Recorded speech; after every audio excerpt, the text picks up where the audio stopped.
Any burning questions to start us off?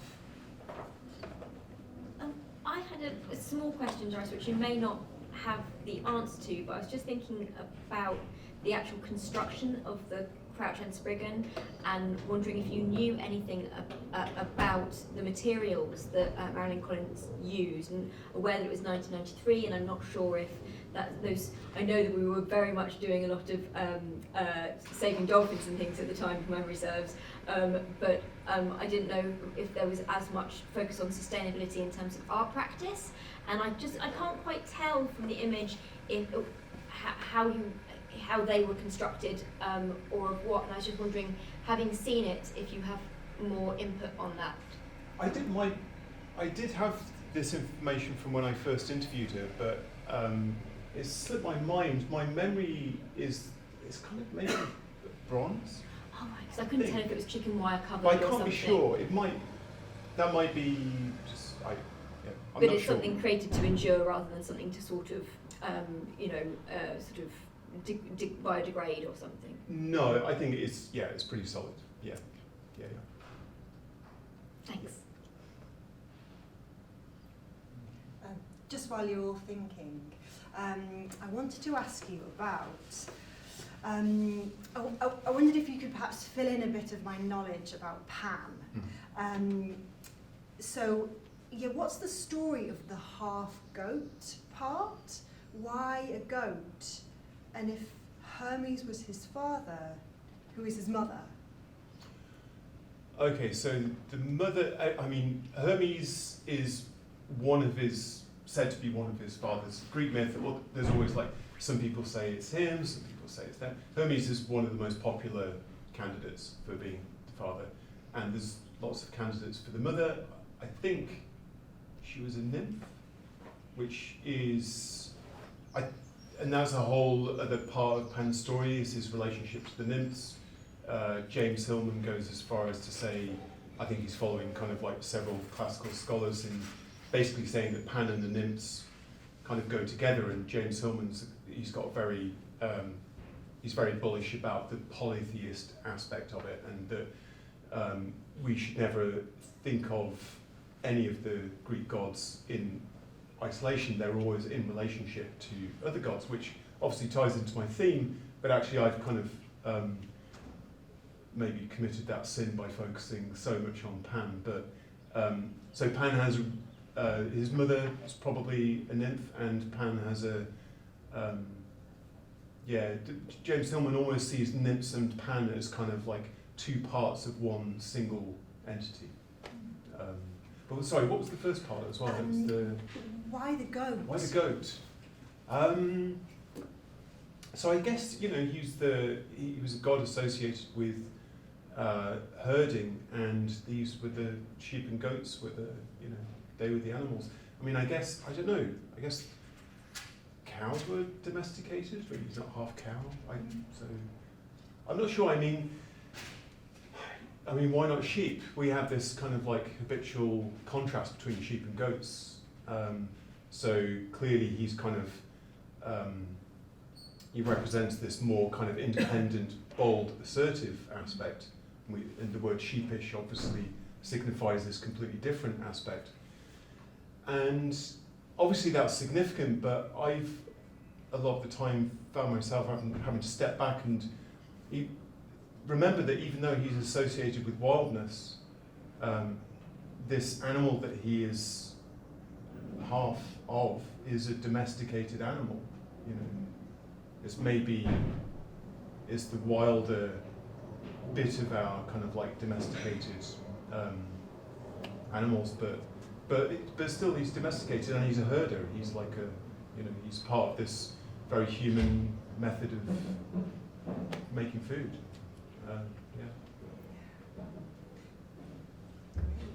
Oh, lots of hands. Great. Rachel. Yeah, so I have a question that might actually be related to that. So you mentioned the ritual of the scapegoat. I was just wondering if you could tell us a bit more about that, and if you know of any kind of relationship that might have to the figure of the trickster.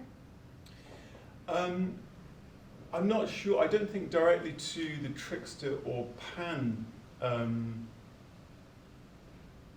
there's a little kind of line of research there that I've kind of seen and not followed. There do seem to be some associations, but the scapegoat ritual is I think it's Hebrew, but it's probably distributed across the kind of Middle East, so it was kind of known in Greece as well. And I assume everyone knows it's this kind of ritual where there's two goats. One is sacrificed to the gods, and the other one is expelled from the city. It's kind of like symbolically loaded with all the kind of sins or bad luck or whatever of the city and expelled. But it's that's a kind of an aside on the Pan issue, I think. And there's other aspects. The goat kind of comes up in the symbolism for Dionysus as well. And that was initially my association in my research. Partly, I started out looking into Dionysus, and I had that association. Also, in the dreams I've had of the goat, I had one dream where this particular goat that kind of kept appearing to me, I found it like horribly mutilated. It was just this horrible dream of it being torn apart and mutilated, which is Dionysus, really, the kind of like Orphic ritual of Dionysus being torn apart by the Maenads. And that's not really part of the Pan thing. So the goat definitely kind of crops up in different areas that Pan doesn't completely cover. Do you know why that ritual was undertaken of the scapegoat? Why it was done at all, or why it was goats that were used? Why it was done at all?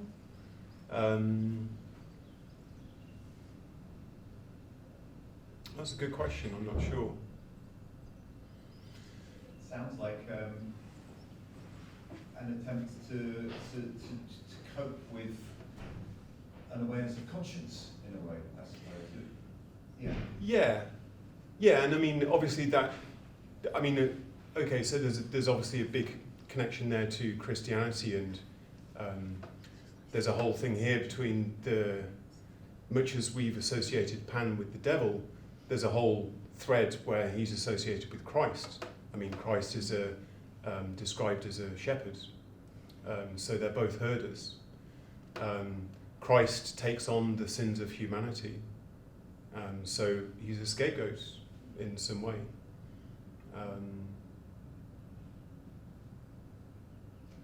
John, did you have another question? Yeah, so much that I'd love to talk to you about. I know I'm supposed to be on a panel with you later, so I don't know how much I should go blow it all down. It's so fascinating. I'm really conscious that going back quite a way, it seems a lot of Western European and European-American observers are encountering all of these ideas through the lens of Pan, who is a classical figure from the Eastern Mediterranean. And I guess part of the reason for that is because we don't have such a robust and complete version of whatever the mythology was from this part of the world at that time. But I wonder if you knew anything about how Pan is deemed to fit into the wider Indo-European mythological traditions, especially given that from Northern and Western Europe, in the Iron Age, then there are all the apparently ritual figures and appearances in art of part animal, part human. Yeah, I'm not sure of anything kind of that can be, verified. Yeah. There's loads of stuff where you can talk about like Kernanos on the Gunnerstruck cauldron, and he's got antlers, and then even going back to the Lascaux caves, there's a kind of a figure that looks like someone wearing kind of deer antler. It's like the sorcerer. Yeah. And I've plenty of time for people drawing those kind of like big narratives, but I'm not sure about anything. I mean, were you thinking of like it?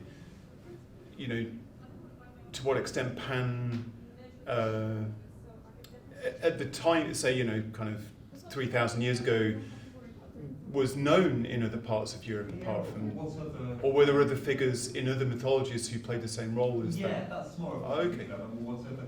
If you given that speculatively, but with varying degrees of sort of good analysis going on, then you can draw archaeological and linguistic connections between attested classical figures and stuff that was going on in other parts, or between figures that we have literary names for in different traditions. Like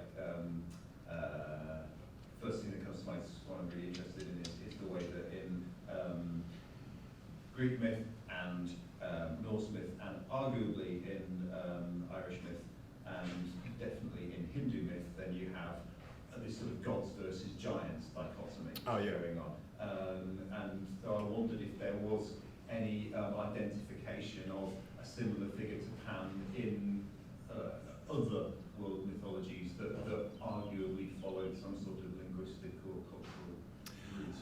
I'm not sure. I mean, there is so the root word that is thought to be the Indo-European root of Pan is like something like pa-on or something, referring to grazing basically, is thought to have fed into the name of an Indian Vedic god called Purusha, I think.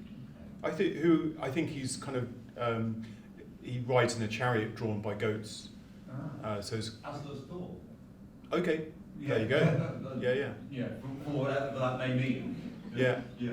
But the animal aspect, I would relate to the trickster aspect, because I think it's very, very common that tricksters are animal or half animal. I mean, there's like coyote, there's like mantis with the kung in South Africa, and Anansi, the spider. Yeah, it's kind of like tricksters are kind of animals. Reynard the fox. So Pan's half goat fits with the trickster. Oddly, Hermes ended up as the Greek trickster, but he's not animal. So, yeah. Thank you. There was two hands on there. Sally. Would it be fair to say that Pan is a queer figure? Or could... Yeah, I mean, there's aspects of that. I mean, the first thing that comes to mind is Baphomet, obviously, which is... I'm not sure there's a precedent in ancient Greece for the androgyny side, although there are girl Pans. They've been found kind of statues of Pan as a girl, rather than androgynous. But yeah, the Baphomet aspect is, I guess you could call it a modern evolution of Pan. But I mean, just in the broadest sense, clearly he's so much about the kind of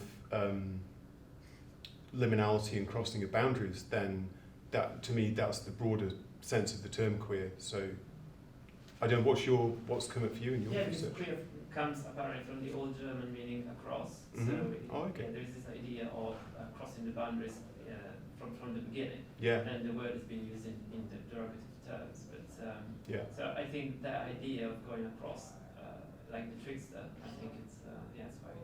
Yeah, and there's stories of Pan pursuing nymphs, but also shepherd boys. It's like, yeah. Just occurred to me, and again, this is just there's a link. The figure Hermaphrodite, the mixed gender figure in Greek mythology, was the child of Aphrodite and Hermes. Mhm. And so there is a connection with the liminal figure there. Sure. Yeah. You had a brief hand up? I did. Did it disappear? Yeah. It disappeared, but I'm happy to ask it. I was really excited by when you mentioned these almost mismatched connections between Pan-related phenomena and these weird and wonderful echoes. And I wonder if your encounters with Pan might serve as a methodology for carrying out non-Pan related research. Does that make sense? Non-Pan in what sense? I don't know, Is just that- anything. Just I don't know. Well, I I felt mean, like it was a really nice thing that I could apply to my own practice, I suppose. I would say that I struggle to rein in the research. It just starts connecting to everything. So yeah, it's like, yeah, that's a problem. Yeah.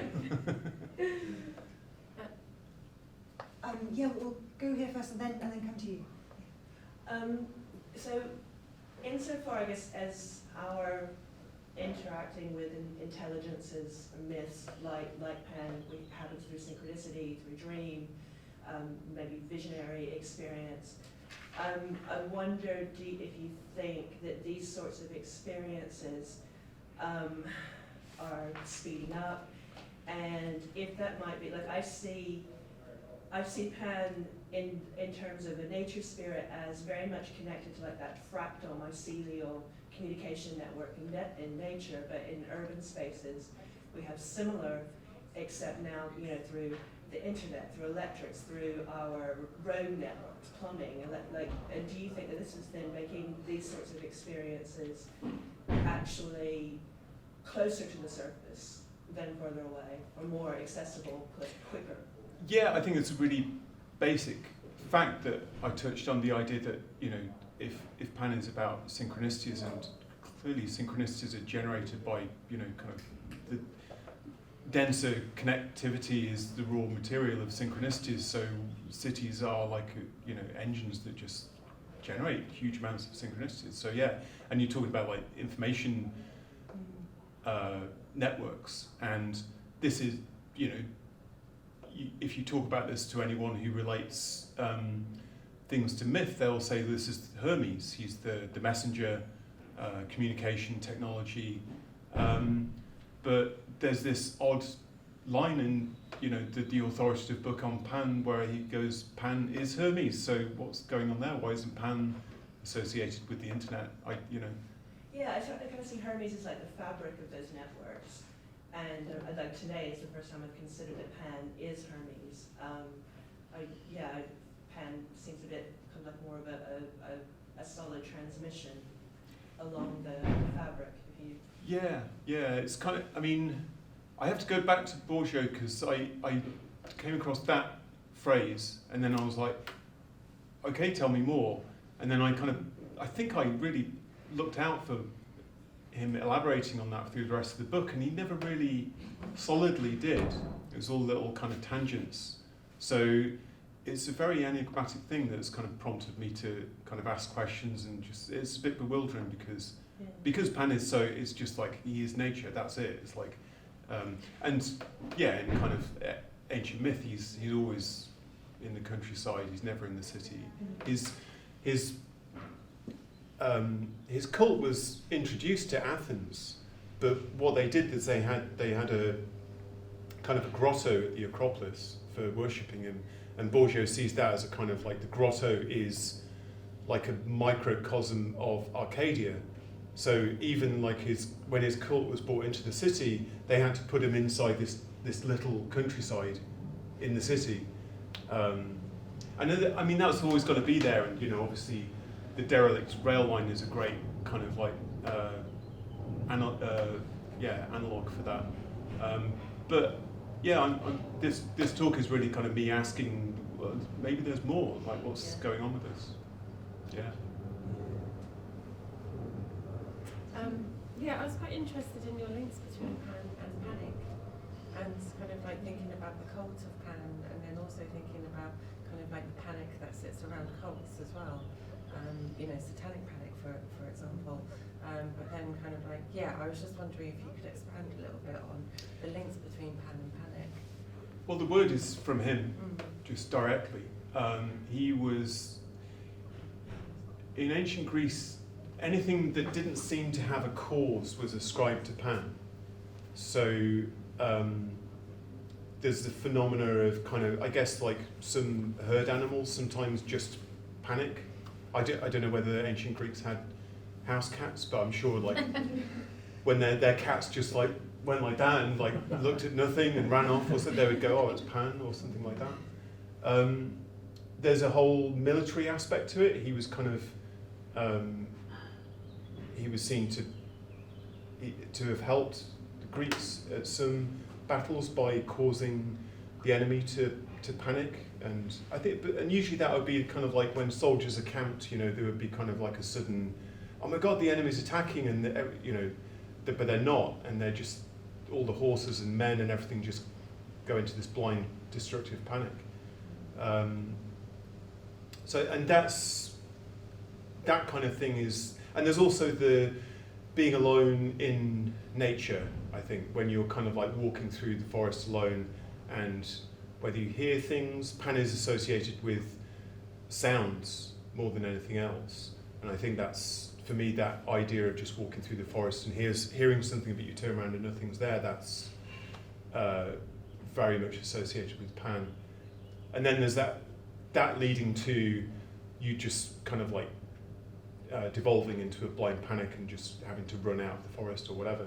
So that's all the kind of traditional associations with him. Panic attacks just ended up being called panic attacks for me, from my experience of them, and then just all the things that have happened have just made me realise, well, this is another aspect to it. I'm not sure about evidence for panic attacks in the ancient world, but if they're often a symptom of trauma, I looked for a time, there seemed to be some evidence about earliest evidence for PTSD among soldiers, you know, and that would be, I mean, surely, you know, there were traumatized soldiers in the ancient world. Whether they suffered in the way that we see soldiers suffering with PTSD now, I'm not sure. But the cult thing and the satanic panic thing made me think again of the Baphomet thing, who seems to be cropping up a lot with kind of instances of satanic panic where it's linked to transgenderism, and there's some quite kind of far out right-wing American stuff basically saying that, you know, kind of Satanists worship Baphomet, who is half man, half woman, and they're kind of like conditioning our kids to you know, to be following the model of the Dark Lord, you know. It's linkages, but I was wondering if you've, I mean, clearly your relationship with Pan is quite personal, one that your drive is quite personal. Do you at all look, you were talking about maybe the spread of Pan or connections. I'm thinking maybe a little more along the lines of like a parallel evolution in Japanese folklore. It's riddled. Basically every spirit in Japanese folklore is a trickster figure in some, especially foxes, especially considered to be trickster figures. And thinking about your question of, you know, why was Hermes accepted in the urban world and Pan rejected? I think maybe it's a case of a trickster figure kind of more or less seamlessly moving into the urban space. Might exist in Japan as an example maybe to look at. I don't know if you've considered that. Just like there's quite a smooth transition from Japanese folklore into Japanese modern ghost stories and that tradition of Japanese horror. This idea of, especially when we're talking about like crossroads and places of indecision or vulnerability. That's, again, Japanese folklore, you know, everything happens at a crossroads or crossing a bridge. And as we moved into the modern age, that started moving into other places of vulnerability, like the bathroom. There's like every high school in Japan has like this idea of like this haunted stall or something like that, you know, and where some student from like 100 years ago passed away or something like that, and their vengeful spirit now. And I was just wondering maybe if you considered looking at, maybe some other folklores and seeing, I don't know, maybe there's a case of there's some kind of human drive that's shared across cultures and kind of develops in parallel, or maybe the case where there's something uniquely European where we've rejected Pan in some way as we've moved, you know, into the city spaces where maybe in Japan maybe that wasn't the case. Or I could be completely off base on both, you know, but I was just wondering. Yeah, I'm not. I've been so. It's been an effort to kind of like cover and rein in all the material from Europe, so it's not been an avoidance of that. But it would be an interesting, because what my stuff's leading to is looking at Pan, how Pan kind of embodies and represents this kind of inherited trauma of the severing of kind of the move from hunting and gathering to agriculture and then cities. And obviously that happened independently around the world in different ways in different places. So it would be really interesting to see if there's anything to that process for the Middle East, Europe, whether that translates in a similar way or a different way in other parts of the world. Yeah. Cool. But I don't know Japanese folklore very much at all. It's I find it interesting. Yeah, Rachel. I was just wondering, do you think you've ever kind of encountered or experienced Pan? I mean, that night, Avebury 2003, I soon after kind of ascribed that to Pan. It was kind of, for various reasons, it was a kind of an apparently real experience in the night, but a lot of clues from my experience around there lead me to think it was an odd kind of, sleep paralysis experiences, where you kind of, you feel like you're in the place that you're sleeping in, but you can't move, and there's a figure and all this kind of, and then it still seems kind of real afterwards, but you realise, oh no, it was a dream. It was kind of like that, but I moved. I wasn't paralysed. So, but there was just loads of other aspects to it that were kind of, some were Dionysian. Actually, I was paralysed at one point. I was lying against a fence, and I'd seen this little goat run towards me and then run away, and I was just, because I was on my own in the middle of the night, I was panicking. I was like, oh my God, what was that?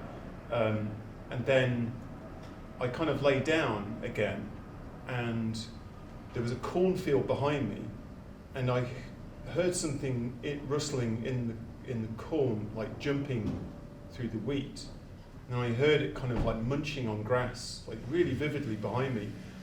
And because I already had this kind of experience that was, I didn't know what it was, and I wouldn't be afraid if I knew it was an actual goat, but it felt like it was a supernatural experience, so I was really, really frightened. So I said, I'm just going to stay still, I'm just going to stay still. But that where you kind of tell yourself, I'm just going to stay still, is one of the classic aspects of sleep paralysis experiences, where you kind of rationalise the fact that you're paralysed by going, I'm not going to move, I'm not going to move. So I was obviously having some kind of sleep paralysis experience that kind of spilled out into a moment where I actually sat up and saw this thing run at me. And I mean, Pan is just become like the primary lens that I've seen that through, partly because of the panic attacks that I've experienced. But yeah, it's never completely fixed to that one image, which in this way is kind of apt because he's a trickster and it's always kind of shifting. Yeah. So, yeah. Past that, I get synchronicity. That's,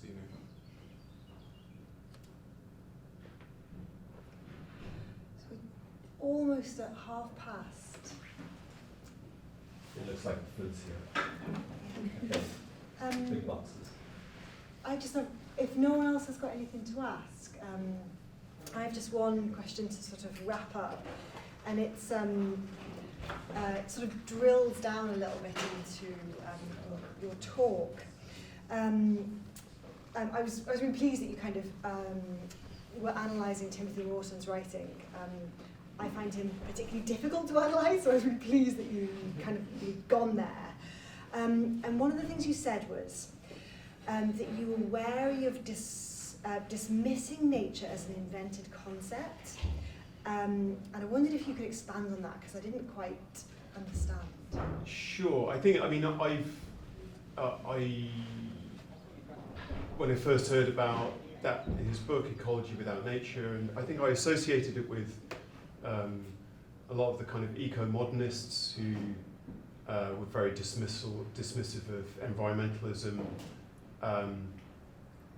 And I think that was wrong of me looking back. I don't think it was right to lump him in with them. But I think it's my wariness about it is how, once I've kind of read his work and understand where he's coming from, it's like, okay, that, I get that, I'm with it. The idea is that nature is something is our idea of the living world that we've created to define civilization against, and he's just coming up with other terminology like ecology or the symbiotic real in order to describe the living world in a way that includes humans as part of it, in a way that there's not a rigid barrier between civilization and it.